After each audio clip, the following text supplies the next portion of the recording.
What inspires me, I guess, would be things that when I see my senior instructors, I watch Dan Inosanto at 80 years old, still performing martial arts at a level that is just, almost superhero-like.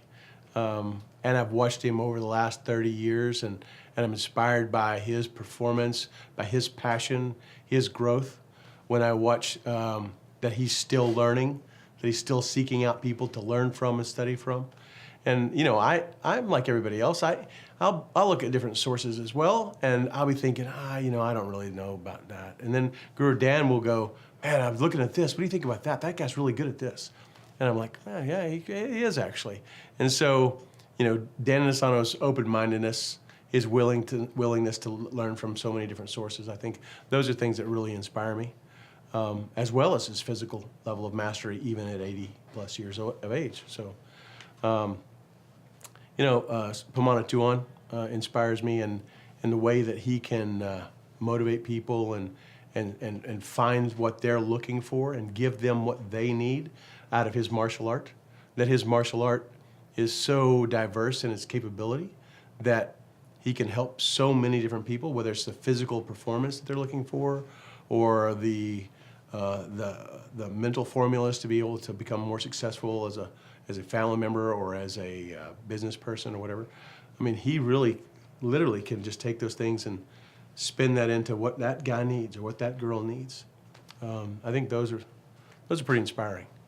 And then, of course, as a teacher, you're constantly inspired by your students. In the course of the last 35 years, I've had several different times in my martial arts career where the only reason I was teaching was because what I was getting from my students, the energy I got back from them, their passion, their excitement at learning things and grasping, and you're seeing those light bulb moments for them and see things tie together for them, and you watch them accomplish physical feats and really be able to perform, and you see that guy grew or that this girl grew and achieved those things. That's really inspiring for me.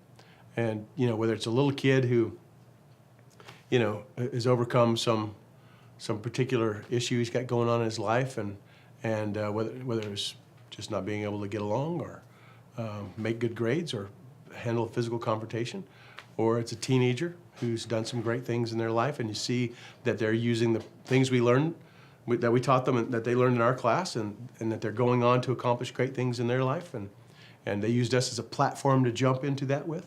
Or you get back news from adults that were successful in defending themselves, or police officers who were successful in disarming a suspect or doing something, saving somebody's life and doing some real heroic things, and you get feedback from that, and you're like, man, it's cool to be part of that. It's cool to in every one of those things to get so much positive feedback from so many different sources over the course of a long time.